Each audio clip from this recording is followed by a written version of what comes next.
Boker Tov, everyone, and it's time for yet another session of Cup of Kabbalah, or as we were taught in the Matrix, there is no cup.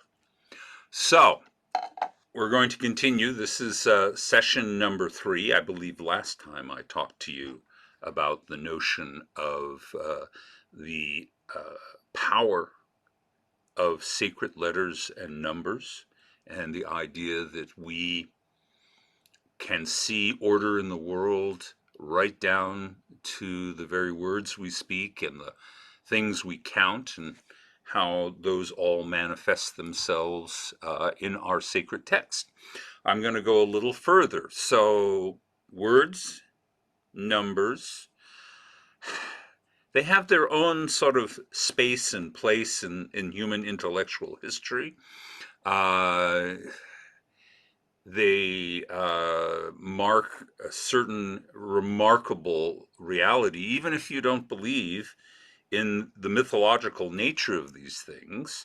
They have incredible power to represent reality, even if you don't believe that words make reality. Likewise, numbers can quantify the universe in a way that nothing else can do. That being said, human beings, for most of our history, have not, and prehistory, sorry, have not necessarily structured our lives around rational syllogisms or some obvious commitment to evidentiary things.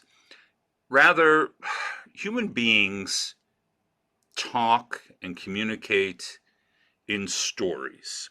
This power of the metaphor, of the image, the expression, our inclination towards art, which existed almost at the very dawn of our existence as human beings. It seems like, we were reproducing, feeding ourselves, keeping ourselves alive, and making art. So, images are a big part of the human experience, and Kabbalah recognizes this. So, I'm going to talk about one particular image that is so central to the Jewish experience, we may not even be conscious of it. Its iconic nature has been imprinted upon us, but also become background. So, of course, you can see it right in Jewish liturgy. Eitz Chaim hi lemachazikim bam. It is a tree of life to those who hold fast to it, or those who cling to it. The tree of life. Well, life itself is both essential and symbolic in Jewish tradition. Of course, we talk about chai, and in sacred numbers, chai, chet yud equals 18. So we give donations in symbolic numbers of 18 in honor of chai. It's a peculiarity of Hebrew that you can say chai or chayim, the singular or the plural, and it means essentially the same thing. And so this idea that life is at the center of the Jewish spiritual vision is right there from the very beginning. But what about the other part of the expression? Right in front of the of is tree, a tree of life. The tree of life, or the world tree, is a symbol that enjoys iconic status within cultures across time and space. It serves as a metonym for life itself. The tree stands for life in all of its diversity and all of its extraordinary nature. It also serves as a bridge that links earth to heaven, and invisibly to the underworld through its roots. It is emblematic of the intertwined life sustaining natural order. And so the image of the sacred tree, in many infinite variations, appears all over the world. It's even part of the Marvel cinematic universe. You see Ygel, the life tree that Thor is so aware of, borrowed from Norse mythology. But I mean, the first time a tree appears in art, and it appears in a spiritual context rather than just a representation of reality, the sacred tree first appears in Mesopotamian art in the 4th century millennium BCE. In other words, 6,000 years ago, pretty much at the same time that we were first expressing any ideas, that we were recording with the idea that we could take our memory and embed it on a surface, and that future generations would be able to look at it and know what we were talking about, speaking across generations. From that very moment, we embraced the tree as a powerful spiritual symbol. And by the 1st century CE, it was a symbol that permeated cultures from the Indus Valley in India to Greece. In most cultures, the tree serves as an embodiment of the divine order, or even a map of the macrocosm. The whole universe is expressed through a tree. And a significant contribution of Kabbalah to Judaism is how it revitalizes the mythic ideas that are embedded in the Hebrew Bible and the earliest forms of Israelite religion and Judaism. We go through cycles, quite honestly, where we think visually and mythologically, and then we become captivated by words and logic and reasoning and math, and then we discover that somehow our world is not quite as rich as we might want it to be by the absence of central stories, myths, the absence of art, and a sense that we can capture the world in an image. So what Jewish mysticism, what Kabbalah does gradually, is recover a series of slightly out of date, not so much thought about Israelite mythic symbols. The throne of glory envisioned in Isaiah chapter 6, or the primeval chaos described in Genesis, or the chaos monster, Leviathan, that lives in the deep. And it does this by imbuing these symbols with new and deeper and richer associations, and as human knowledge progresses, gives them renewed philosophical meaning. Consider the tree of life, which is only mentioned twice in the book of Genesis, and then makes a reappearance in the book of Proverbs, where we are told wisdom is a tree of life for all those who cling to it, and all of its supporters will find happiness. But that's about it. The tree of life gets backgrounded in Jewish thought. Yet the tree of life continues in the Jewish imagination in various forms, and it is brought back into the foreground through Kabbalah. I think the fact that we close out our service by reciting the Proverbs, Eitz Chaim Chi, is probably a Kabbalistic idea that has been embedded within our traditional liturgy. So, as you noticed, the tree, the life tree, the world tree, is linked explicitly to wisdom in the book of Proverbs. It is, in effect, almost a divine entity unto itself, excuse me. And then the rabbis espouse a very interesting ideology. They say that, in effect, the Torah is the tree of life. And they even come up with a narrative trajectory.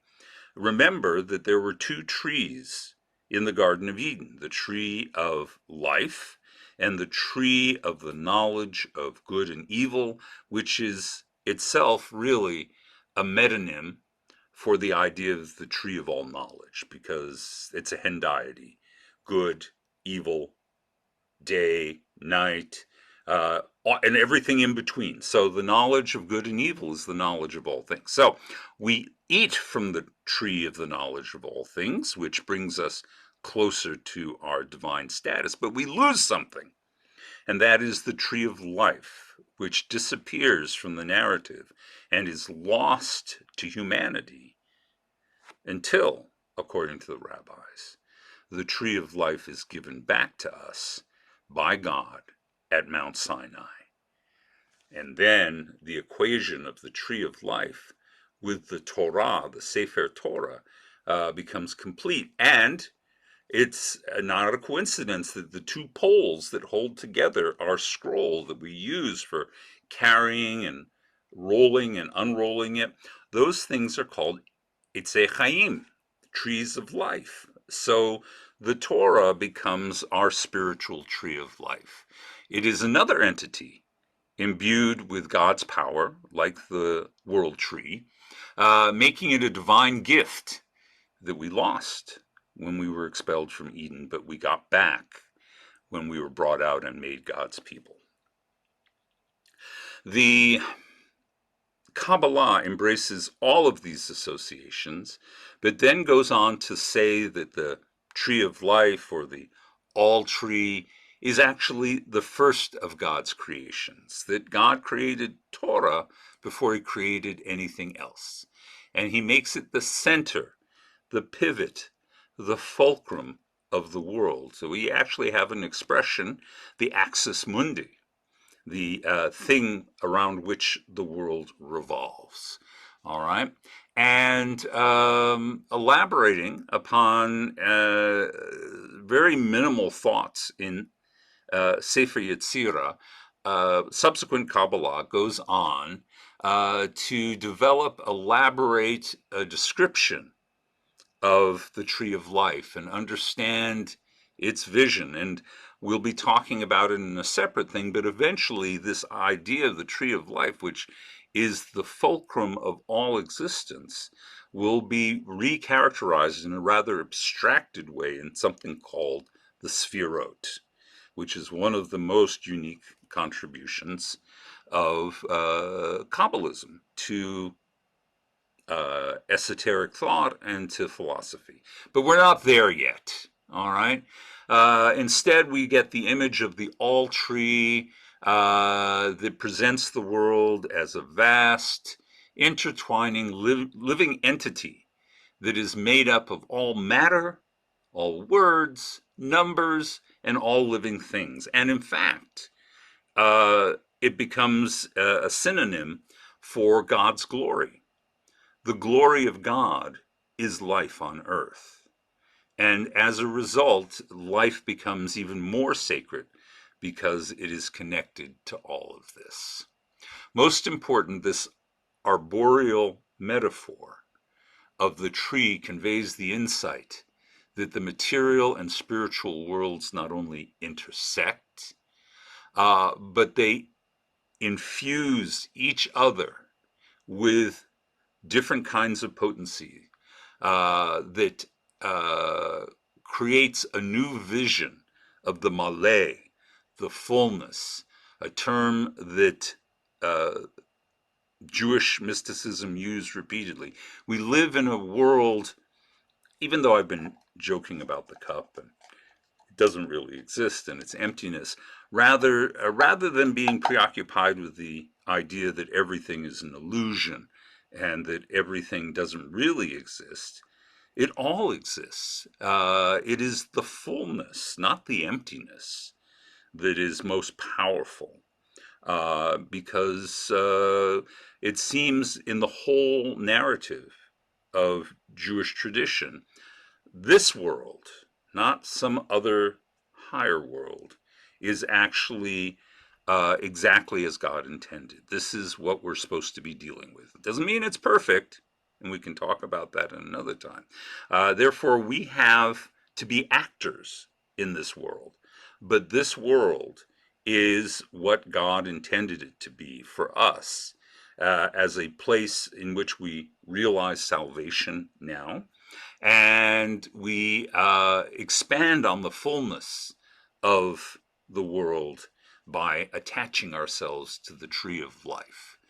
It inspires a renewed sense of mythological thinking in Judaism, and it reverses the disenchantment, the rationalist reduction of everything to the ordinary, and makes it powerful again.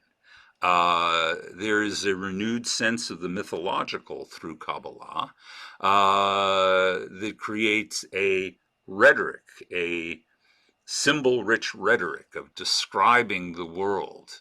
And because of this, the tree becomes ever more iconic in Jewish tradition and will undergo constant elaboration by subsequent generations of Kabbalists.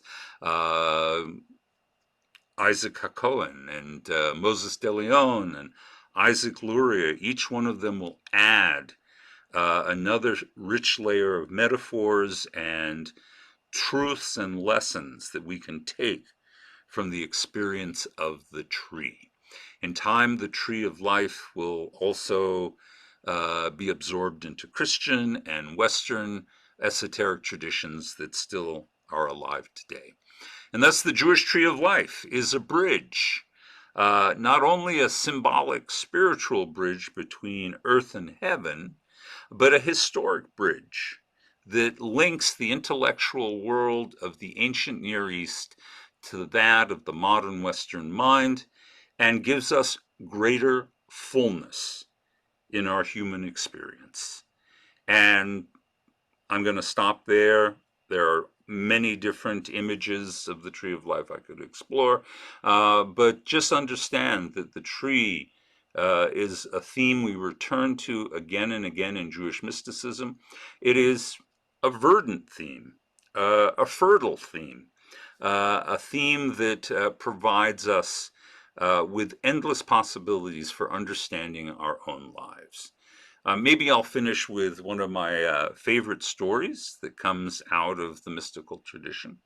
It goes like this. There's a man, he finds himself in a wilderness. He is wandering, he's thirsty, he's exhausted, he's hungry. And then he sees a tree, a lone tree by a small pond. And he goes and, oh my gosh, there's this water. And so he drinks the water and he feels refreshed. And then he sits in the shade of the tree and he starts to recover. And then when he opens his eyes, he looks up at the tree and he says, oh my gosh, there's fruit in that tree. And he pulls the fruit down and he sates his hunger. And when he's all done and he's ready to continue his journey, he turns to the tree and he says, oh mighty tree, I would like to bless you, but what can I bless you with?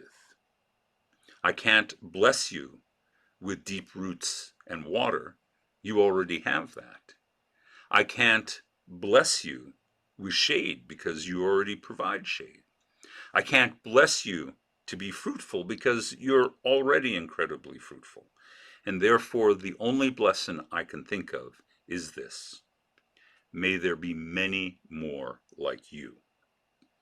And that is an encapsulation of our mission in the world, that we should make as many blessings as possible to multiply the trees of life that fill the world and should fill even more space in the world. Anything that detracts from the tree of life is taking away from God's glory. Anything that grows the tree of life and expands it and multiplies it, that is the expanding of God's glory. And this is part of the image of Kabbalism. So, stop there. Thank you all for listening, and we'll talk to you next week.